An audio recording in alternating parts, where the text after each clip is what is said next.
Hello everyone, welcome to my channel. I hope you all are great. So दोस्तों, आज हम लोग इस वीडियो में डिस्कस करेंगे अमेरिका का स्वाधीनता संग्राम के कारणों का वर्णन। यानी हम यहाँ पर अमेरिका के स्वाधीनता संग्राम के क्या कारण थे, ऐसे क्या कारण हुए, ऐसे क्या रीज़न हुए जिसकी वजह से अमेरिका का स्वाधीनता संग्राम, वहाँ के लोगों ने एक स्वाधीनता संग्राम छेड़ दिया। ठीक है, उसको दोस्तों हम लोग इस वीडियो में डिस्कस करेंगे। अमेरिका का स्वतंत्रता संग्राम 1492 में कोलंबस द्वारा अमेरिका की खोज की गई। उसके बाद पुर्तगाल और स्पेन ने दक्षिण अमेरिका में अपने उपनिवेश स्थापित करने प्रारंभ किए। स्पेन द्वारा अमेरिकी निवेशी से विपुल संपत्ति एकत्र करने के समाचार ने इंग्लैंड और अन्य यूरोपीय राज्यों का ध्यान अमेरिका की तरफ आकर्षित किया। उन्हीं दिनों इंग्लैंड में कृषि के क्षेत्र में क्रांति हो चुकी थी, जिससे बेकार हुए कृषक अमेरिका जाकर बसने लगे। धर्म सुधार से उत्पन्न धार्मिक कला के कारण भी अनेक अंग्रेज अमेरिका में जाकर बस गए थे। जेम्स प्रथम के शासनकाल में प्रथम बार अंग्रेज़ों ने अमेरिका में स्थायी उपनिवेश की स्थापना की दिशा में कार्य किया। जेम्स प्रथम ने लंदन कंपनी नामक व्यावसायिक संघ को एक अधिकार पत्र प्रदान किया। कंपनी ने सर्वप्रथम वर्जीनिया में जेम्स टाउन की स्थापना की। फिर तो इंग्लैंड से निरंतर लोग आते रहे और नई नई बस्तियां बसती गईं। समय समय पर धार्मिक जत्थे अमेरिका में जाकर बसे, जिससे अमेरिका में बड़ी संख्या में शिक्षित और बुद्धिजीवी वर्ग एकत्र हो गया। 17वीं शताब्दी के मध्यकाल तक अमेरिका में अंग्रेज़ी भाषा, अंग्रेज़ी कानून और धार्मिक और सांस्कृतिक संस्थाओं की जड़ें जम चुकी थी। यानी धीरे धीरे यहाँ पर जो ब्रिटिशर्स ने यहाँ पर अमेरिका में पूरी तरह से अपनी संस्कृति, अपने धर्म को फैला दिया था। ठीक है, एक तरह से जो अमेरिका है ये भी उपनिवेश था, जैसा कि हमारा देश था। ठीक है, तो वहाँ के लोगों पर भी जो ब्रिटिशर्स थे उस समय, वहाँ उन्होंने बहुत ज़्यादा, वहाँ के जो मूल निवासी थे रेड इंडियंस, उनका बहुत ज़्यादा शोषण करा था, उन पे बहुत सारे अत्याचार करे थे। अब जिसकी वजह से बाद में बहुत ज़्यादा शोषण होने पर, अत्याचार होने पर, बाद में उन लोगों ने भी दोस्तों स्वाधीनता संग्राम की जंग छेड़ दी। धीरे धीरे ब्रिटेन के 13 उपनिवेश स्थापित हो गए, जिसमें से भारत और अमेरिका, ऑस्ट्रेलिया और बहुत सारे देश थे।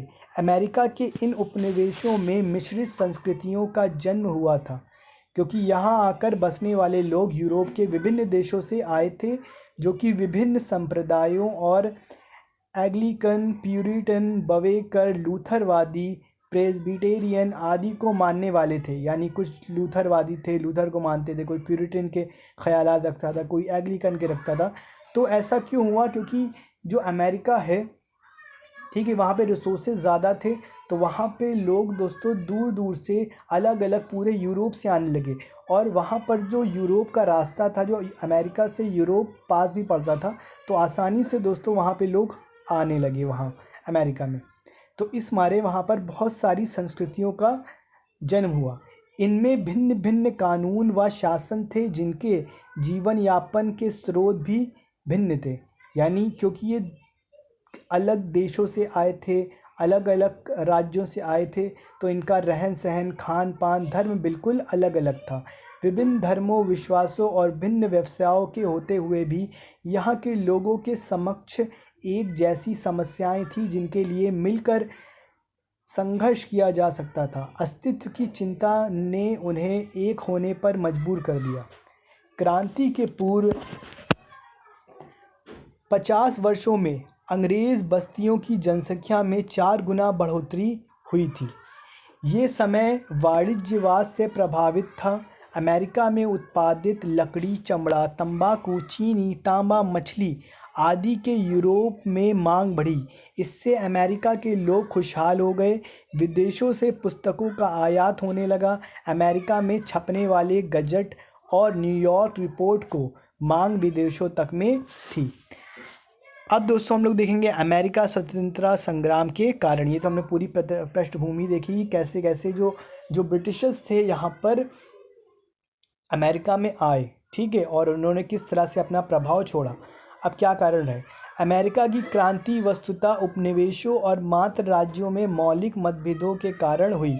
ये संघर्ष न केवल आर्थिक हितों को लेकर था, बल्कि सामाजिक और राजनीतिक व्यवस्था के विरुद्ध भी विद्रोह था।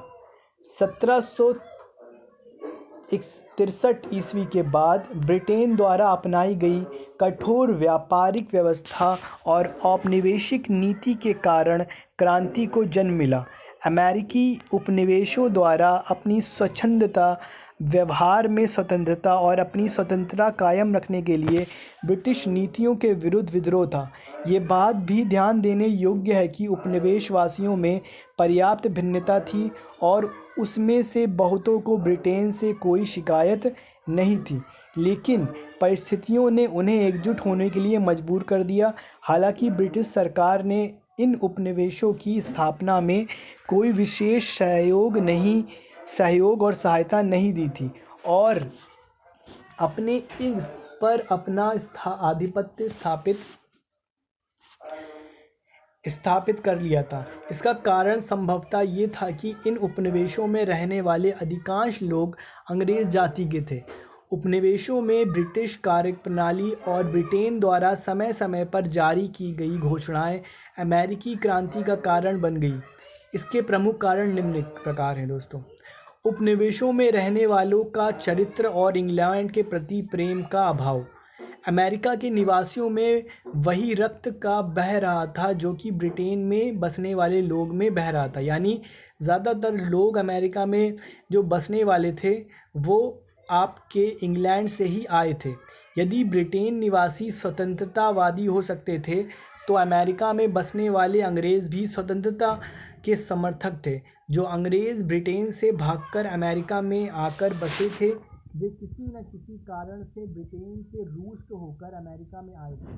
कुछ लोग इंग्लैंड के राजा की धार्मिक नीति से परेशान होकर अमेरिका में आकर बस गए।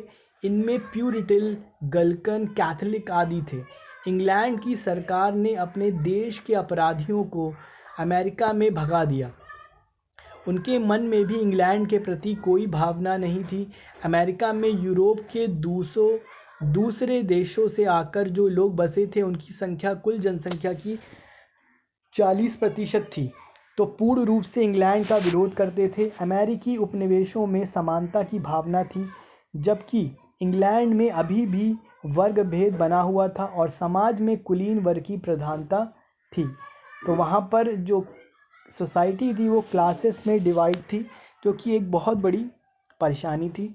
और वहाँ के जो ये बसने वाले लोग थे, जो रेफ्यूजीज़ थे, वहाँ पे बसने वाले आए थे, सेटलर्स थे, उनको ये जो क्लास सिस्टम था वो पसंद नहीं था। इसलिए ये भी एक कारण बड़ा। इतिहासकार ट्रैवलियन के अनुसार हॉलैंड का समाज पुराना, जटिल और कृत्रिम था। जबकि अमेरिका का समाज नया, सरल और अपरिपक्व था। इस प्रकार अमेरिका बसने वाले लोगों के चरित्र में भारी अंतर था। वे किसी भी मूल्य पर इंग्लैंड की सरकार के साथ समझौता नहीं कर सकते थे। बौद्धिक चेतना का विकास। अमेरिकी उपनिवेशों में बौद्धिक चेतना का विकास भी तीव्र गति से हो रहा था, जिसने क्रांति को प्रभावित किया था। अमेरिका में बसने वाले लोग मूलतः अंग्रेज़ी मूल के थे। उनमें भी एक आम अंग्रेज़ की राजनीतिक स्वतंत्रता की भावना विद्यमान थी।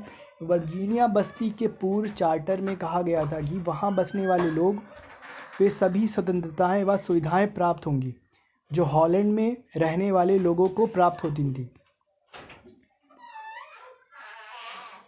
इसी कारण अमेरिकियों द्वारा ये संग्राम एक आम अंग्रेज़ के पीलिक अधिकार की सुरक्षा के लिए लड़ा गया था। प्रोफेसर पोलार्ड के अनुसार अमेरिकी क्रांति अंग्रेज़ क्रांति का द्वितीय खंड थी। स्थानीय विधानसभाओं में तीव्र गति से जागरूकता आ रही थी और राजनीतिक मामलों पर वाद विवाद तीव्र होते जा रहे थे। अमेरिकी दार्शनिक जेम्स ऑटिस ने ब्रिटिश नीतियों पर प्रहार करते हुए 1756 ईस्वी में कहा था, इतिहास में शुरू से लेकर आज तक सभी राजा दमनकारी होते हैं। इससे दमन करना एक अधिकार तो नहीं बन जाता। बौद्धिक चेतना के विकास में शिक्षा, पत्रकारिता और विचारकों ने विशेष योगदान दिया था। पेंसिल्वेनिया शिक्षा के क्षेत्र में अग्रणी था। 1636 ईस्वी में मैसाचुसेट्स के कैम्ब्रिज नगर हार्वर्ड कॉलेज की स्थापना की गई। 1693 वर्जीनिया में विलियम एंड मेरी कॉलेज शिक्षा का प्रसिद्ध केंद्र बन गया था। इन कॉलेजों में हर प्रकार की शिक्षा का भी प्रबंध था। कामगारों के लिए रात्रि में कक्षाएं चलती थीं। महिलाओं के लिए ललित कलाओं की शिक्षा का प्रबंध था। बेंजामिन फ्रैंकलिन ने एक विचार केंद्र अमेरिकन फिलोसॉफिकल सोसाइटी की स्थापना की। अमेरिका के कैम्ब्रिज नगर में 17वीं सदी के अंतिम वर्षों में पहला छापाखाना स्थापित किया गया। 1704 ईस्वी में बोस्टन में प्रथम समाचार पत्र बोस्टन न्यूज़ लेटर प्रकाशित हुआ। 1719 में अमेरिकन मर्करी और 1725 ईस्वी में न्यूयॉर्क गजट का प्रकाशन हुआ। शिक्षा और पत्रकारिता ने राष्ट्रीयता की भावना को ऊन करने में सहयोग प्रदान किया। 1765 ईस्वी में स्टीफन हॉपकिंस की दी राइट्स ऑफ द कॉलोनीज एजमेंट और 1759 ईस्वी में सैमुअल एडम्स की राइट्स ऑफ कॉलोनिस्ट जैसी राजनीतिक पुस्तकों का प्रकाशन हुआ। टॉमस पेन ने अपना प्रसिद्ध पुस्तक कॉमन सेंस के माध्यम से लोगों के दिलों में देश प्रेम की भावना को उत्पन्न कर दिया। फ्रांस के दार्शनिक मॉन्टेस्क्यू, वोल्टेयर, रूसो आदि के विचारों का भी अमेरिका में स्वतंत्रता संग्राम पर प्रभाव पड़ा। यानी जो उस समय फ्रांस के सुधारक थे मॉन्टेस्क्यू, वोल्टेयर, रूसो, क्योंकि छापे खाने का आविष्कार हो चुका था तो उनके जो विचार थे वो अमेरिका में भी फैलने लगे थे। तो इस तरह के जो अमेरिका के लोग थे वो भी आज़ादी के लिए हाथ पैर मारने लगे। दोषपूर्ण शासन व्यवस्था। इंग्लैंड ने उपनिवेश के साथ जिस प्रकार की शासन व्यवस्था कायम रखी थी उसको पुरानी औपनिवेशिक प्रणाली कहा जाता है। इसका अर्थ होता है कि अमेरिका केवल मात्र देश के लाभ के लिए थे। इसी भावना से प्रेरित होकर उपनिवेशों की हर गतिविधि पर नियंत्रण रखा जाता था। इंग्लैंड का राजा व संसद अमेरिकी उपनिवेशों पर विभिन्न प्रकार के वैधानिक नियंत्रण लगाती थी। इन उपनिवेशों के लिए गवर्नर की नियुक्ति राजा द्वारा की जाती थी और गवर्नर को विशेष अधिकार प्राप्त था कि वह स्थानीय व्यवस्थापिका द्वारा पारित किसी भी कानून को रद्द कर दे। व्यवस्थापिका के सदस्य जनता द्वारा चुने जाते थे। गवर्नर विदेश नीति, भूमि नीति और वाणिज्य नीति पर भी अपना नियंत्रण रखता था। इससे व्यवस्थापिका और गवर्नर में संघर्ष बना रहता था। गवर्नरों की नियुक्ति इंग्लैंड के राजा द्वारा की जाती थी, लेकिन उनका वेतन व भत्ते आदि स्थानीय समाजों द्वारा दिए जाते थे। ऐसी अवस्था भी आ जाती थी कि जब उपनिवेश गवर्नरों का वेतन देने से इनकार कर देते थे। ये अवस्था अंग्रेज़ सरकार को बुरी लगती थी, क्योंकि उससे न केवल गवर्नरों की मान हानि होती थी बल्कि अधिकारों के प्रयोग पर भी प्रतिबंधन लग जाता था। वास्तव में ये औपनिवेशिक प्रणाली कारगर नहीं थी। भारी भरकम दिखने वाले अधिनियमों को कठोरता से लागू नहीं किया जा सकता था। जहाज़रानी का खुला उल्लंघन होता था और तस्करी अपनी चरम सीमा पर थी।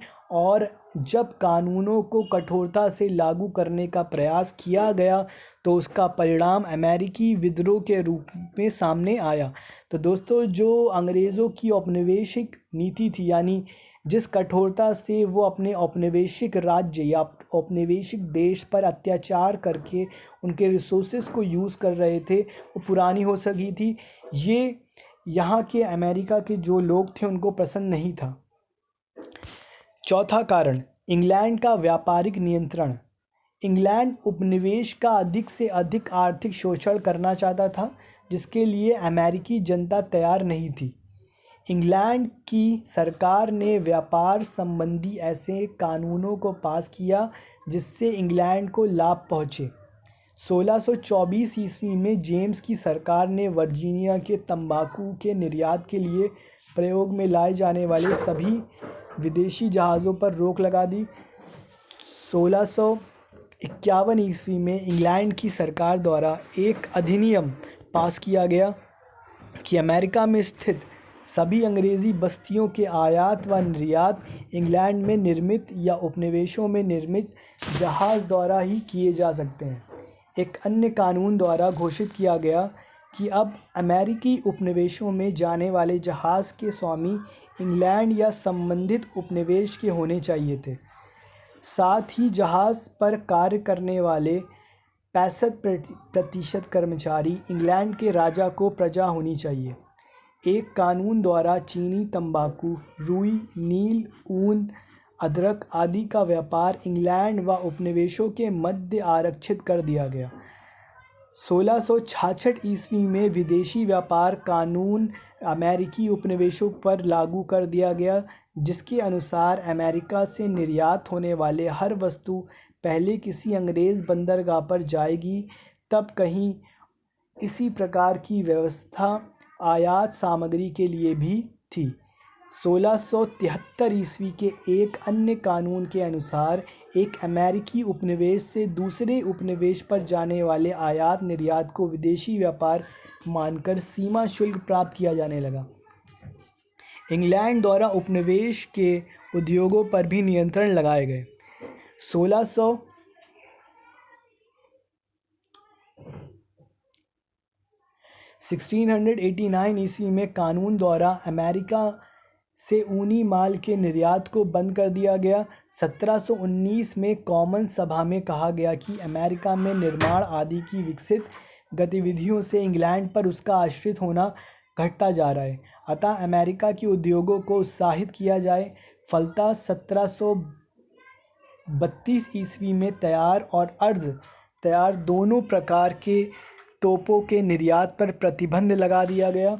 अमेरिका को फ्रेंच वेस्ट इंडीज़ से व्यापार करने की स्वतंत्रता से वंचित कर दिया गया। 1750 ईस्वी में लोहा अधिनियम के अनुसार अमेरिकियों को लोहे के कारखाने स्थापित करने से इनकार कर दिया गया। उपयुक्त सभी कानूनों का कठोरता से पालन न होने के कारण इसका ज़ोरदार विरोध नहीं किया गया। इंग्लैंड सरकार के पास इतने अधिकार नहीं थे कि वे घर घर जाकर निगरानी कर सकते। जॉर्ज तृतीय के शासनकाल में इन कानूनों का कठोरता से पालन कराया गया तो उपनिवेश द्वारा विरोध प्रारंभ हो गया। सामाजिक कारण। अमेरिका और इंग्लैंड के समाज के अंतर ने भी दोनों के पारस्परिक मतभेदों को बढ़ाने में मदद की।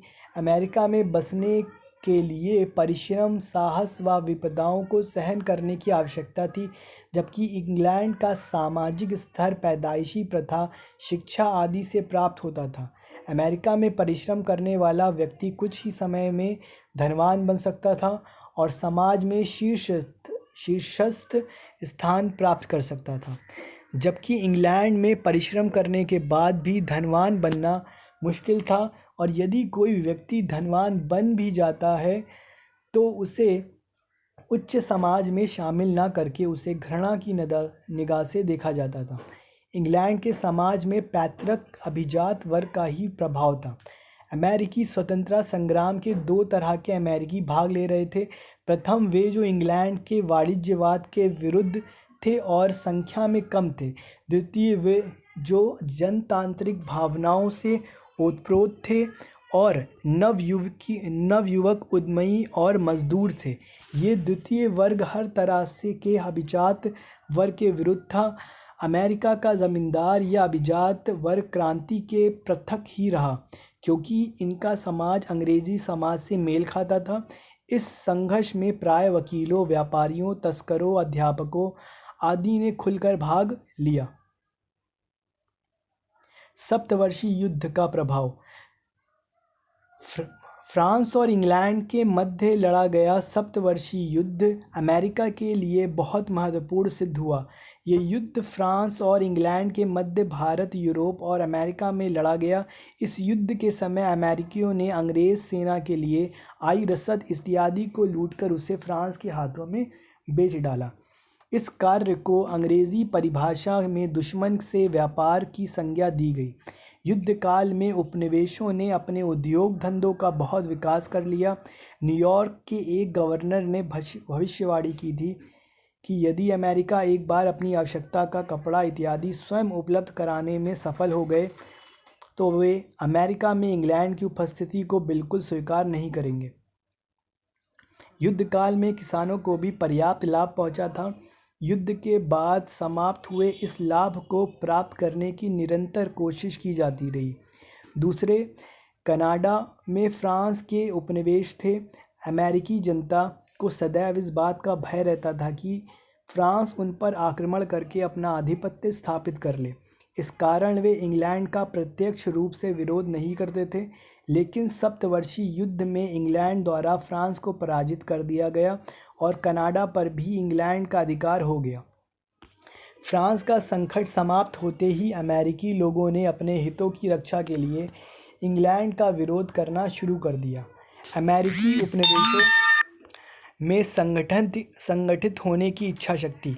18वीं शताब्दी के मध्य तक अमेरिकी बस्तियां व्यापारिक केंद्रों से उठकर क्षेत्रीय साम्राज्य का रूप लेने लगी थी। अमेरिकी वासी एक तरह का राष्ट्र बनते जा रहे थे और कोई भी राष्ट्र अधिक दिनों तक ये स्वीकार नहीं कर सकता था कि उस पर कोई दूसरा मनमाने ढंग से शासन करे। जैसे ही अमेरिकी उपनिवेश व्यापारिक रूप त्याग कर क्षेत्रीय साम्राज्य का रूप लेने लगे तो उनके सामने समस्या आई कि वे आपस में संगठित कैसे हों। 1754 ईस्वी में इंग्लैंड के बोर्ड ऑफ ट्रेड के आदेश पर अमेरिकी उपनिवेशों का एक सम्मेलन अल्बानी नामक नगर में बुलाया गया, जिसका उद्देश्य उपनिवेशों की कठिनाइयों का अनुमान लगाना था। गजट नामक समाचार पत्र के प्रकाशक व प्रसिद्ध लेखक बेंजामिन फ्रैंकलिन ने भी इसमें भाग लिया। इसने एक कार्टून छापा था जिसमें एक सांप को कई टुकड़ों में काटा गया था और हर टुकड़े पर उपनिवेश का नाम लिखा था, जिसके नीचे लिखा था जुड़ जाओ या मर जाओ। फ्रैंकलिन ने सम्मेलन में औपनिवेशिक प्रणाली पर प्रहार किया और स्वायत्तता की मांग की और सभी बस्तियों पर एक गवर्नर जनरल नियुक्त करने की मांग की। उसके सुझावों को स्वीकार किया गया, लेकिन ब्रिटेन की सरकार ने इन सुझावों को मानने से इनकार कर दिया, क्योंकि ब्रिटेन अमेरिकियों को अंग्रेज़ों पहुंचाया के बराबर स्वीकार करने को तैयार नहीं था। इससे भी अमेरिकियों की भावनाओं पर आघात पहुंचा।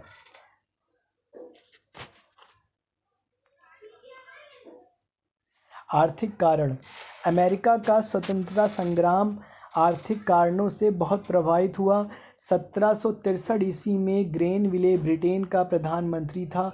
उसने आर्थिक क्षेत्र में कुछ ऐसी नीतियों को अपनाया जिन्होंने अमेरिका के स्वतंत्रता संग्राम को द्वार पर ला खड़ा किया। इतिहासकार ट्रेवेलियन ने कहा था, ग्रेनविले ने अमेरिका खो दिया क्योंकि उसने अमेरिका से आने वाली डाक को पढ़ना आरंभ कर दिया।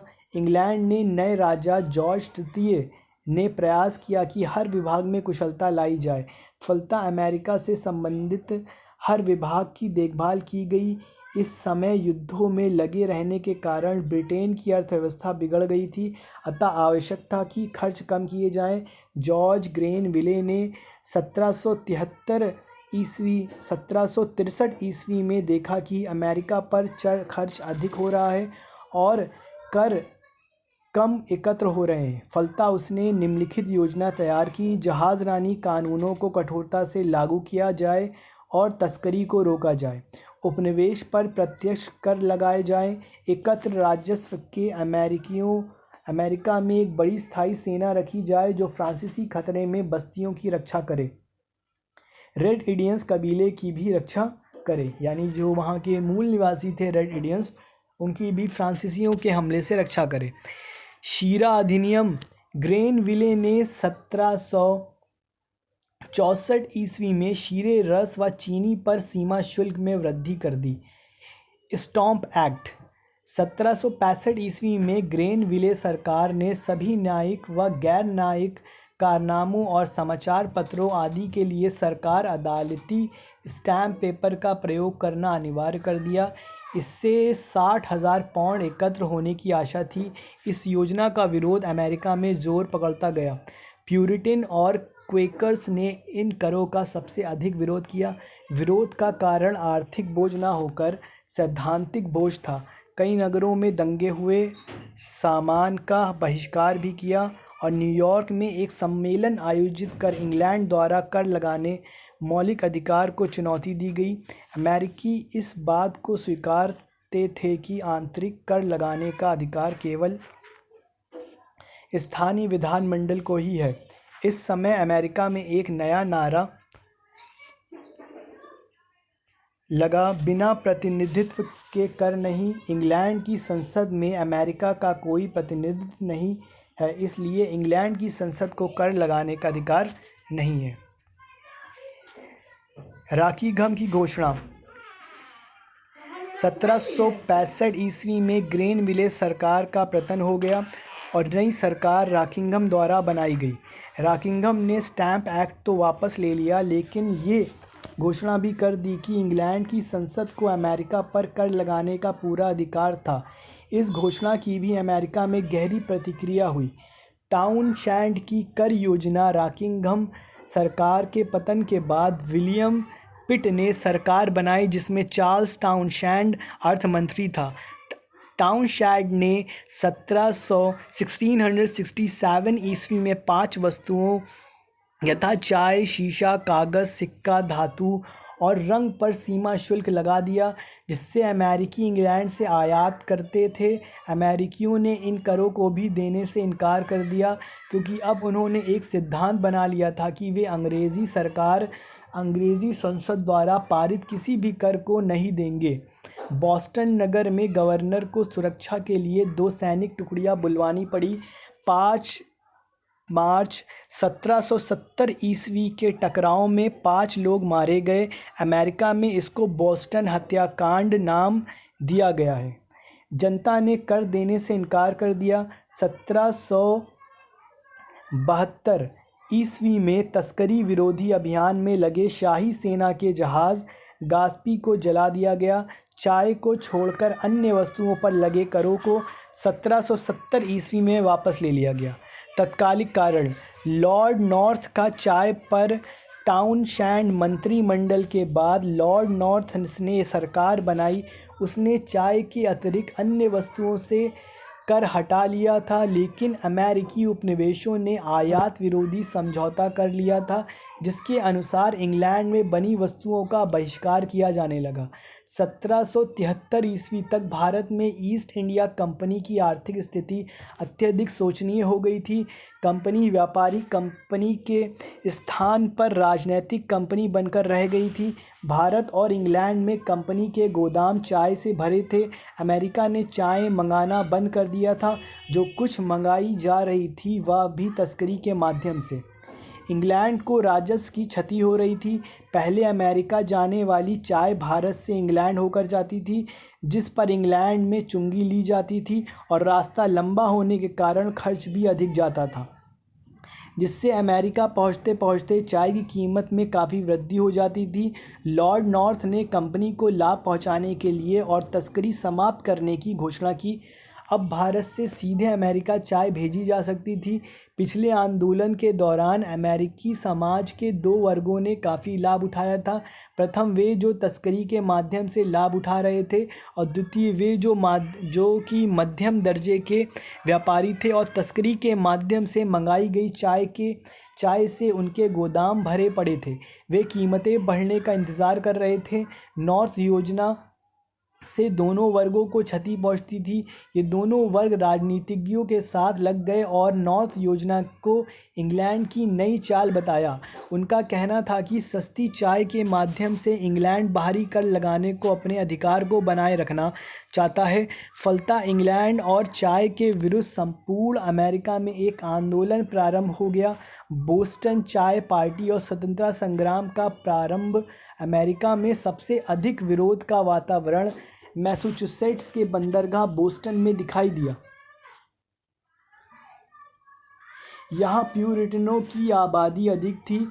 16 दिसंबर 1773 ईस्वी की सैमुअल एडम्स के नेतृत्व में कुछ अमेरिकनों ने कुलीनों का वेश धारण किया और बोस्टन बंदरगाह में खड़े ईस्ट इंडिया कंपनी के जहाज़ों पर चढ़ गए और चाय की 340 पेटियां समुद्र में फेंक दी। इसी घटना को अमेरिका के इतिहास में बोस्टन चाय पार्टी कहा जाता है। एम्स ए श्लेसिंगर का कहना है कि इस घटना का संबंध आंदोलनकारी नेताओं से कम और चाय के तस्कर जॉन ब्राउन से अधिक था।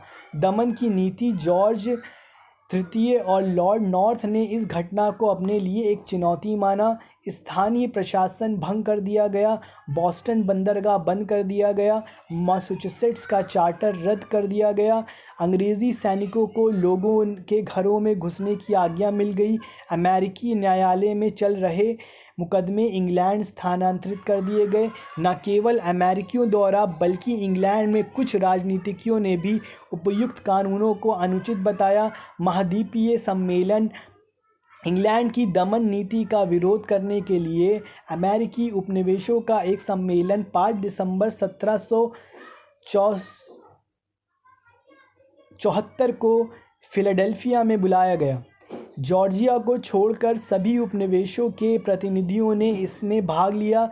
इस सम्मेलन में अंग्रेज़ी सरकार से बातचीत करने का प्रस्ताव पारित किया, लेकिन जॉर्ज तृतीय ने विद्रोहियों से बातचीत करना उचित नहीं समझा, अतः अमेरिका से युद्ध करने का निर्णय लिया गया। तो इस तरह से दोस्तों यहाँ पे कुछ कारण रहे आपके अमेरिकी स्वतंत्रता संग्राम के। एक तरह से न्यू रिफॉर्म्स लाने के लिए अमेरिका स्वतंत्रता संग्राम होना बहुत ज़रूरी हो गया था।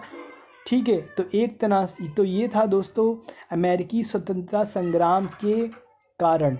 तो आई होप दोस्तों आपको वीडियो अच्छी लगी होगी। अगर वीडियो अच्छी लगी है तो इस वीडियो को लाइक करें और ऐसी ही इन्फॉर्मेटिव वीडियो चाहते हैं तो हमारे चैनल को सब्सक्राइब करिए।